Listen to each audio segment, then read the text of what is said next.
We're going to get everyone engaged and let them know which bills we support, and then allow students and alumni themselves to contact members of Congress in an easy fashion. We've done it through emails, and we're going to do it this time through emails and phone calls. We want to flood these offices. You know, they shouldn't just be hearing about the Jeffrey Epstein files. They should be hearing about HBCUs.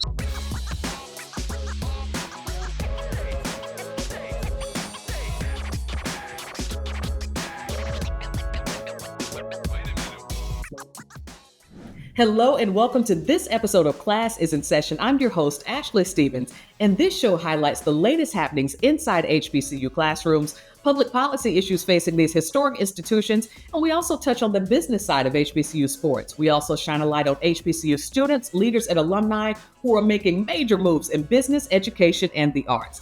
Excited today to talk about what's happening for HBCUs this upcoming academic year with Lodriguez Murray. He's UNCF Senior Vice President of Public Policy and Government Affairs.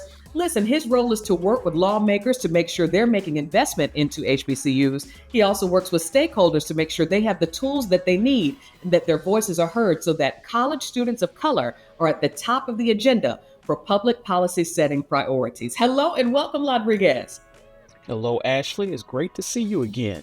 It's great to have you back. You know, we had you on the show last year. We're always excited because you were really at the forefront of this work, this federal policy work to make sure that HBCUs are at the top of the agenda. So we're going to hop right into this conversation, Lodriguez. Listen, we are 7 months into the new administration. What's the current outlook for HBCUs? Well, I think that the current outlook for HBCUs is pretty strong. I know that that doesn't jive with what people are hearing and seeing in the news. There's been so much talk that distracts the HBCU constituency from what's really important. For us at UNCF, the number one priority is to make sure that historically Black colleges and universities and the students that they serve get the resources that they need. What's another way to say that, Ashley? Make sure that HBCUs and their students get the money. And so that's our laser focus. We were focused on that to make sure that no harm was done, or as little harm as possible was done during the BBB. We were focused on that now during the appropriation season. And so we're working with the administration and we're working with Congress on both sides of the aisle to make sure HBCUs are getting their fair share. We say it over and over again. If you're not seated at the table, then you're on the menu. And so it doesn't matter if you have the president that you voted for or the president you didn't vote for, the senator you voted for or didn't, the congressman you voted for or didn't.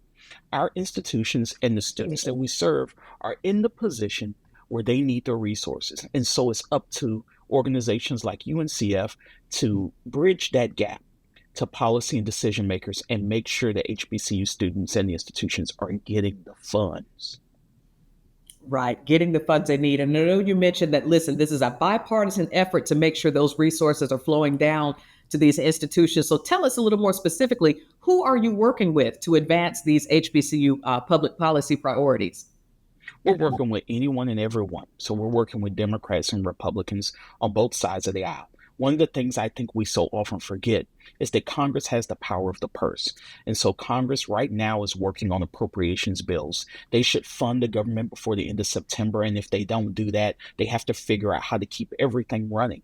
And we're working with them now to make sure that HBCUs see no loss of funding across the board everywhere where HBCUs are interested and the students. And so you have to look at how the institutions get funded, things like the Strengthening Historically Black Colleges and Universities grant program in Title III of the Department of Education, the entire Department of Education. And then you also have to look at how students actually go to school. And so you look at the Pell Grant, you look at SEOG, you look at all of the aspects that come together, including the loan portfolio. As controversial as loans are, they're necessary for many students to get access to higher education.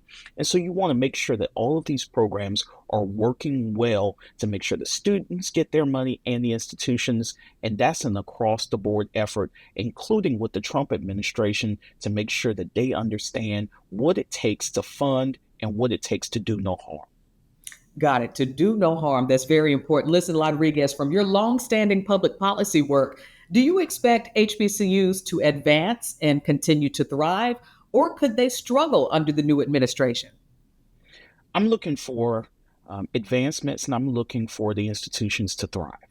So, Ashley, I know that we heard a lot about DEI. I just want to go ahead and make sure we understand that historically Black colleges and universities are not DEI. HBCUs are a historic protected class of institutions.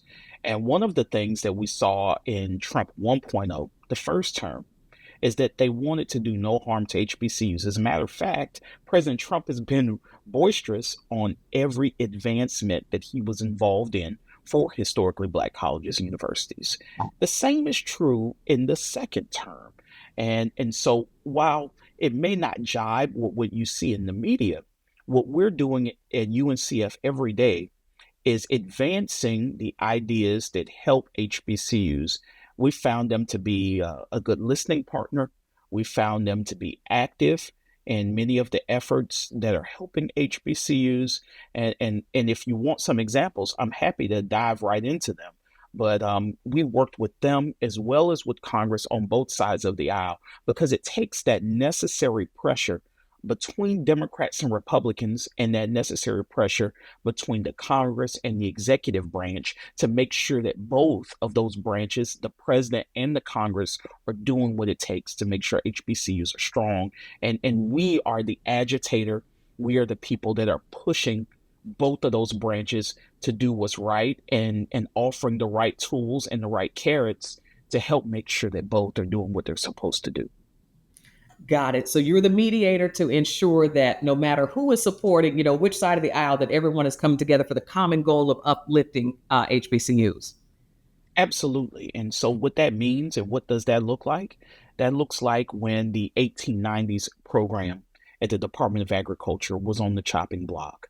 That's a meeting that we at UNCF have with the Domestic Policy Council at the White House, let them know how important this program is. For just one of our member institutions, that's $45 million in scholarships a year at Tuskegee University in Alabama. We had that meeting on Thursday with the White House. By the close of business on Monday, that program was back in business. And that didn't happen for any other number of programs. But for an HBCU specific program, that did happen. And we were happy to have that meeting and to advance that on behalf of Tuskegee and other colleges and universities and the students which are getting the scholarships and getting the access to higher education. And that's what's so important. But there's so many other examples of what we've been able to accomplish over the last 7 months, because it's important to see that higher education and the way the administration has been looking at some of the most wealthy colleges and universities, the Harvards, the Yales, the Columbias, the Browns. That's not how they're looking at historically Black colleges and universities. HBCUs are in a way looked at in a prominent way that I don't think many other administrations over the history have looked at them.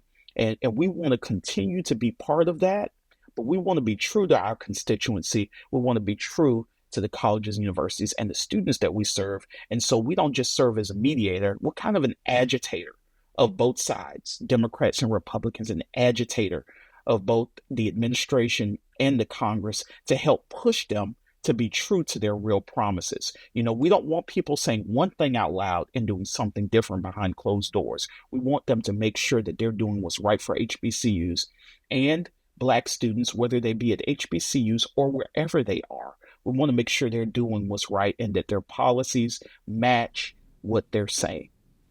This is very interesting, folks. We're here with Lodriguez Murray. He's UNCF's Senior Vice President of Public Policy and Government Affairs here on Classes in Session, giving us an outlook on HBCUs. Obviously, we're 7 months into the new administration. Lodriguez, listen, there's been a lot of talk about potential closing of the Federal Department of Education.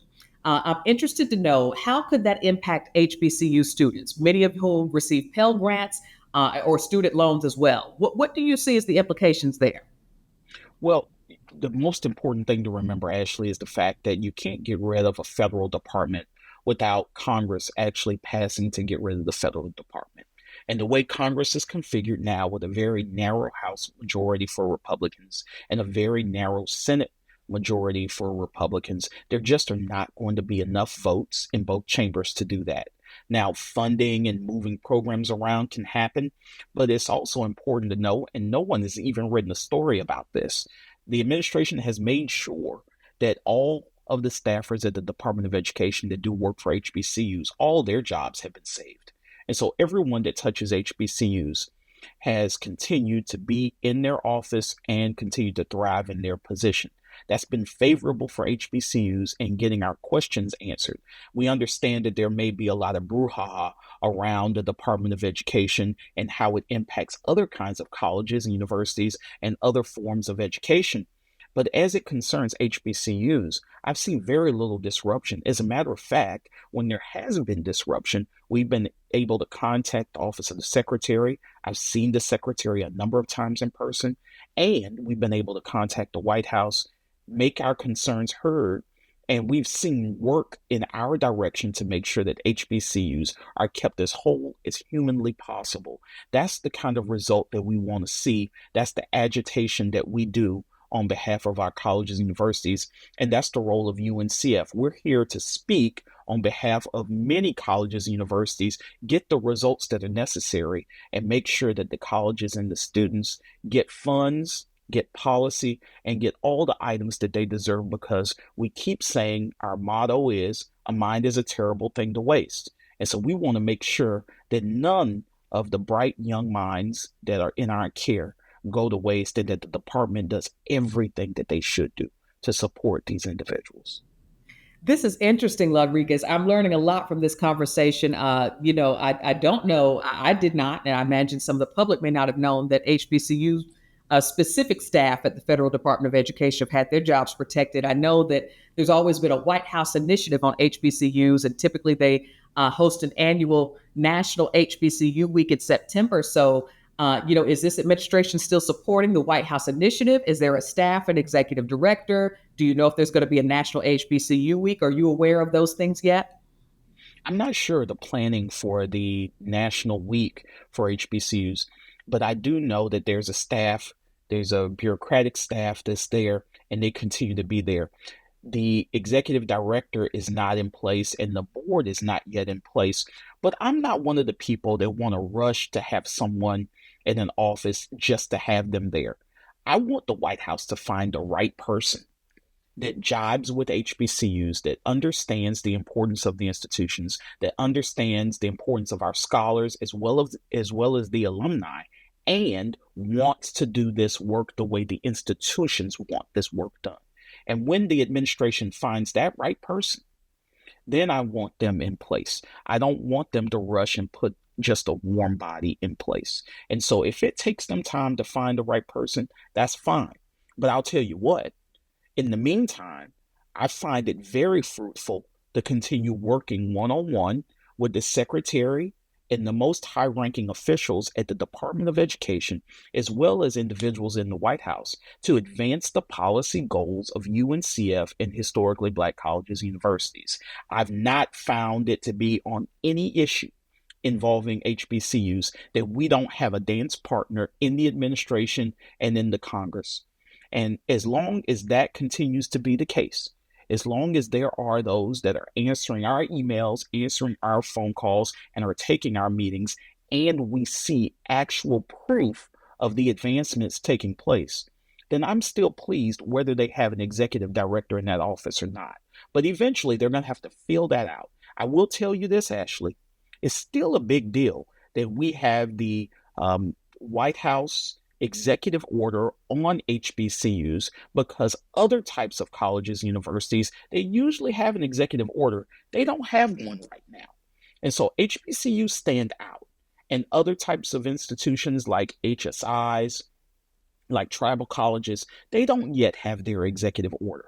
And so for the administration to choose to do the White House executive order on HBCUs in the first 100 days is still a big deal, and it signals to the rest of the federal bureaucracy, the federal enterprise, that HBCUs are important to the Trump administration. That's something that I want us to take advantage of. I want to make sure that we're taking advantage of it the same way we did during the Biden administration, the same way we did during the Obama administration, and the same way we did all the way back to the Bush administration and going back to the very first executive order, which was back during Jimmy Carter's time. And so I want to make sure that HBCUs stay laser focused on the mission. It's not about who's in the White House and who's in Congress. That's the kind of thing that can distract us. It's about making sure we get access to the resources and that the policy bends in our direction. Because for far too long, we've been without the resources and we've been looking at other kinds of colleges and universities saying, what if? This is the time to say, what if should move out of the way and we should start to imagine what we can do with the resources and letting policy and decision makers know how much we need to be whole and make advances. This is interesting, Lodriguez. You're right. I want to touch on that White House executive order on HBCUs. I've read it several times, and what I noticed that there seems to be a lot of call for public-private or private and philanthropic investment into HBCUs. What does that really mean? Is there an undertone that there will be less federal investment and federal dollars poured into HBCUs, or does it just mean we want to see the private side step it up a bit more? What does this EO for HBCUs really mean? Well, it's kind of two parts. So one is extraordinary and one is ordinary all at the same time. It's ordinary because every president since Jimmy Carter has produced a White House executive order on HBCUs. And it has given the structure in terms of an executive director, a president's board of advisors, and a list of things the federal government should do to help HBCUs. Every president, whether Democrat or Republican, has done that going back to the 1970s. However, it has been extraordinary because during this time period where there's been so much discussion about higher education, so much discussion about defunding or getting rid of the Department of Education, and so much of an effort around DEI and our HBCUs included in that, the president chose in his first 100 days to do an executive order on HBCUs. And what that is a message to the rest of the federal bureaucracy that HBCUs are a priority, they're not DEI, and then we, the institutions, the students, and the alumni like myself, we shouldn't be caught up in that culture war. We should be making advances on behalf of the institutions and letting the executive branch, the president, know that the executive order is nice, but it's not good enough until we see the follow-up. Letting Congress know the executive order the president put out was nice, but now it's time for you to appropriate. And so we've been involved in that process already. The president released his budget, and when he did, he made sure that there was funding in there for historically Black colleges and universities, the institutions. And so now we see that Congress is advancing many of his priorities, including funding for HBCUs. The Senate just last week actually released their education funding bill with funding in there for HBCUs. The problem with the president's budget, and the thing that we ought to focus on, because it's the details, Ashley, and it's the funding, and it's the funding levels, is that the money for students was not strong in the president's budget. And so that meant that the money for certain grant types went down. The money for Pell Grant went down in the president's budget. The money for SEOG was eliminated in the president's budget. And that was problematic because many of our students, we need Pell Grant, we need SEOG, and we need the other types of funding known as the loans to make sure that our students are whole to get access to higher education. The Senate made all of those programs whole. You look at programs like Upward Bound and TRIO, they were whole in the Senate bill. You look at programs like Pell Grant and SEOG and the loan programs, they were whole in the Senate bill. And that's because groups like UNCF, we were having meetings with all 100 senators, whether HBCUs are in their state or not. We were having meetings with all the House members to make sure they understand that it's not enough to make sure that the money for the institutions is there. We have to make sure that the money for the students is also there, because HBCUs are nothing without our students. You're just buildings and history. And we have to make sure that both are well funded and the money for both comes together. So even though it wasn't in the president's budget to have money for students there, and it was severely cut in his budget, we made sure that the Senate education funding bill, which is the next evolution of his budget, had that money in there. And we have to make sure that the House bill does the same.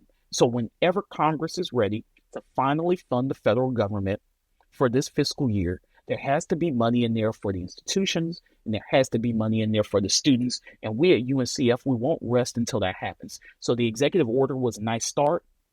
We welcome it. We're glad. We want more private funding. Want more philanthropic funding. However, the federal funding is necessary because HBCUs have been underfunded since their inception, and we won't stop until HBCUs get the funding, both federal and philanthropic, that they truly deserve. Understood. So thank you for giving us a breakdown on that executive order. I'm curious to find out the next steps. When does Congress, what are the next steps for passing the federal budget? Absolutely. So the Senate advanced it through committee just last week, and now Congress is home for recess for a full month.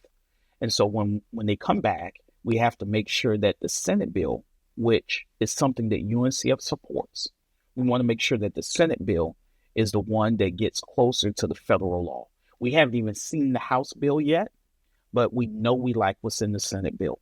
And so we want to continue to advance that. And I mentioned earlier, we're the agitators. So we're the people in the meetings telling them it's not good enough. You have to do better for HBCUs. We can't support it if it doesn't have this in it. We want to make sure that this dollar amount is included in the bill. That's what we say during our meetings. And so we have to make sure that we're not the only ones. Then we have to get the support of HBCU alumni and students. And you've seen us have online platforms where we allow students and allow alumni to get engaged with their members of Congress. And that's what we're going to do in the fall. We're going to get everyone engaged and let them know which bills we support, and then allow students and alumni themselves to contact members of Congress in an easy fashion. We've done it through emails, and we're going to do it this time through emails and phone calls. We want to flood these offices. They shouldn't just be hearing about the Jeffrey Epstein files. They should be hearing about HBCUs. And the same veracity that members of Congress receive other types of issues, they should be receiving HBCU issues the exact same way, and going and talking to each other saying, I'm getting a bunch of phone calls about HBCUs and the need to fund these institutions better. Are you getting those calls? We need to make sure we pass this bill, whether it's the appropriations bills that fund the government, or whether it's another bill that makes sure that we can build debt-free buildings like the HBCU Ignite bill. Whatever it is, we have to get them passed, and we have to make sure that the funding for these institutions comes in and comes in now. Lodriguez, you shared a lot. I'm curious to know, how can our viewers get involved in reaching out to their congressional members regarding supporting HBCU? Well, timing is everything, Ashley. And so we're now here at the beginning and the middle of August. This isn't the time because the members of Congress are in their districts. But when it is time, we at UNCF, we will roll out via our online platform, uncf.org. We will roll out a mechanism where alumni and students and those who care about HBCUs can reach out to their members of Congress, both in the House and the Senate, and let them know exactly how we feel. Timing is everything. And so you have to do it near a vote. You have to do it when they're paying attention to your issue, because if you do it too early, they forget. If you do it too late, then you're too late. And so it's all about being just right. It's what we call the Goldilocks theory. And so we have to do it when it's just right. And when the timing is right, we at UNCF will roll it out. I hope you'll invite me back and let me talk about it and get as many people as watch your podcast involved, and get the entire Black community involved to make sure that HBCUs get the funding they deserve. We're always glad to have you here on Classes in Session, Lodriguez. So we'd be glad to have you back to talk about the toolkit and the advocacy and the ways that alumni, student supporters can get involved in uplifting HBCUs. Before we wrap, there's just a few other things I'm curious about. I know earlier in our conversation, you mentioned that obviously with the new administration, there had been attacks on and funding, potential funding cuts and funding holes and withdrawals from some of the largest institutions in our nation. But if we dial that back, there are a lot of smaller schools going through some things, both predominantly white institutions, PWIs, as well as historically Black colleges and universities, HBCUs. Whether that's, financial mismanagement, accreditation issues, probation. Lodriguez, do you think that we will see some of the smaller American colleges and universities closing down or threatened to be closed down within the next year or two? So that's one of the more popular questions I get all the time. We at UNCF, led by our CEO, our president, Dr. Michael Lomax, we are committed to making sure that every HBCU that currently remains is strong and thrives. And so that means making sure they get the federal resources necessary and the philanthropic resources. Dr. Lomax is probably on a phone call raising money for HBCUs as we speak. But colleges and universities experience all kinds of challenges. We just have to respond to them. As it relates to accreditation, what we've done is work with the federal government and help change the rules around accreditation so that HBCUs can receive accreditation from many more bodies. We want to continue to do that. I think it would be great if there was a specific HBCU accreditor that really understood the needs of HBCUs. I know some of the best minds in our community are already thinking about that. Some of the presidents of our colleges and universities that really understand what it takes to make an HBCU functioning and a going business enterprise. We support what they are doing. And so we want to make sure that's a strong enterprise. And so UNCF is supporting that. And we're supporting our colleges and universities, making sure they have the resources and doing everything we can to make sure that they're cultivating those resources through philanthropic means. And so we continue to do that. We support HBCUs, and we want to make sure that not a single one of them closes. We've lost too many HBCUs already, and we want to make sure we don't lose a single other one. Got it. Well, we appreciate the work you're doing, Lodriguez. Lastly, I wanted to follow up on this, and I'm not sure if this is in your wheelhouse and scope of work, but in the fall of 2023, the Departments of Agriculture and Education, the secretaries of those agencies, sent letters to 16 states, to their governors, to say, listen, you all have historically underfunded the land grant HBCUs to the collective tune of about $12 billion, billion with a B. I'm just curious to know where that stands. Have some states tried to make up that funding? Do you, in your work with UNCF, do you work with states to help recoup that funding, or is all of your work focused on the federal policy side? And we're very strong on the federal policy side, but what we're doing is increasingly, we're looking at what we can do to help HBCUs on the state level. You're right. What the Biden administration did over the last couple of years to make sure that states know how they should make up the gap for public and land grant institutions is important. But that's not the only gap, because there are private, historically Black colleges and universities making a great impact in each of these states. And we have to make sure that those institutions and the students at those institutions get the funding that they deserve. I'm a native Georgian, Ashley. And so there's the Hope Scholarship. But there's no good reason that I can think of that a student going to Morehouse gets less of the Hope Scholarship than a student going to UGA or Georgia State. There's no good reason.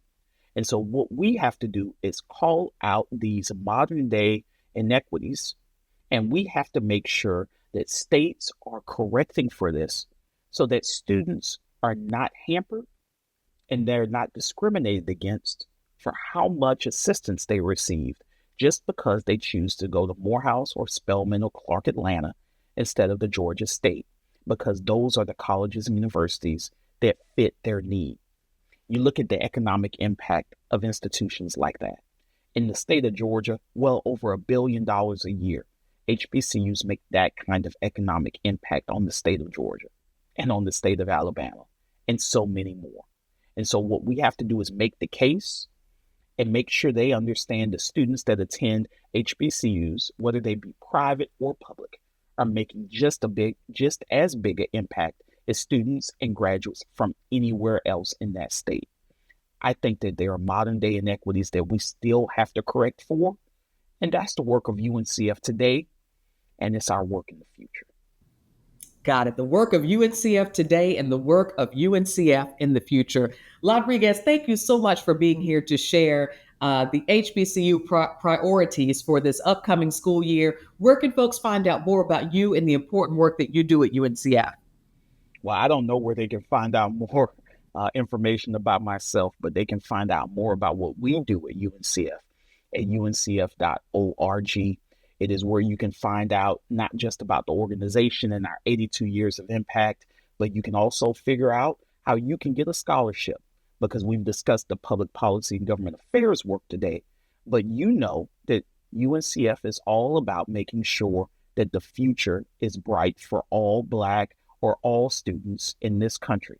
And so go to that website and you can figure out how to be part of the 400 different scholarship programs that we have, the $100 million a year that we award through those 400 different programs, because we want to make sure that as many students as possible are UNCF scholars and have the opportunity to higher education and a successful future. We're building brighter futures at UNCF the same way we've been doing for 82 years.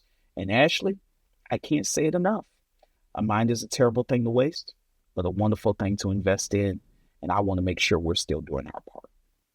You are indeed still doing your part. Thank you so much, Lodriguez Murray, for being here at Classes in Session. Thank you, Ashley. Hope you have me back. Absolutely. Would love to have you back. And again, thanks to Lodriguez Murray for sharing this outlook on HBCUs. You can find out more about their important work, not only on the federal government and public policy side, but also all of the scholarships, internships, fellowships that UNCF offers to students at uncf.org. And we're excited here at Black Enterprise. We're also glad to invite UNCF member institutions and their HBCUs and also public HBCU students to an opportunity we have. Black Enterprise is hosting the 10th annual Be Smart Hackathon presented by American Airlines. It takes place November 5th through the 8th in Charlotte, North Carolina. Airlines, travel, meal, all covered. This is a coding competition for junior and senior computer science, computer engineering students. We're trying to help you get jobs and internships in this field. So come to Charlotte and join us. Registration is now open for the hackathon. So we're wanting to bring in 300 HBCU students this year. So you can learn more at blackenterprise.com/hackathon, blackenterprise.com/hackathon. Again, thank you to Lodriguez Murray. You all stay posted. We're going to continue to follow up on the ways that you can advocate for your HBCU. And if you don't have an HBCU, surely there's one in your community, your grandmama's community, somebody's community that you can advocate for these institutions and for these students to not only strive, but continue to thrive. Even under the new administration, we want to make sure that they thrive and they do well. So this is Ashley Stevens. Stay posted for the latest and greatest content across all of Black Enterprise's social media channels and also on blackenterprise.com. For this episode of Class is in Session, class is dismissed.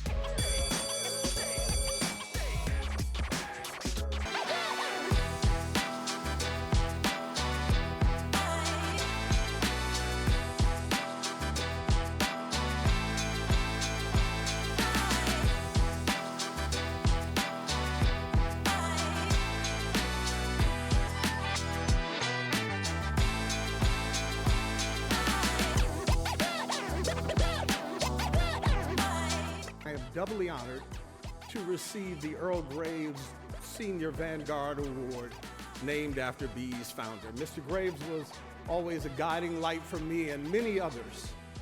He always had advice, a kind word, and even a playful jab for me.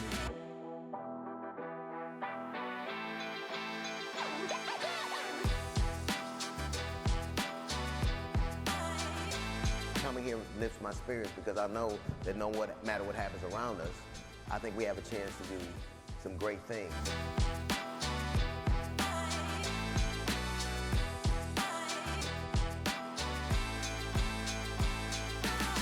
Networking is extremely important. This is a conference I definitely will look forward to coming to. Excellence is the base. That's the base. The goal is exceptionalism.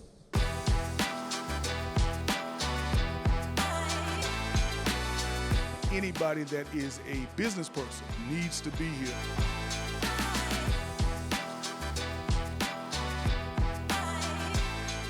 For more than 5 decades, we've had your back. Class is in Session, and Black Enterprise have everything you need to elevate your excellence.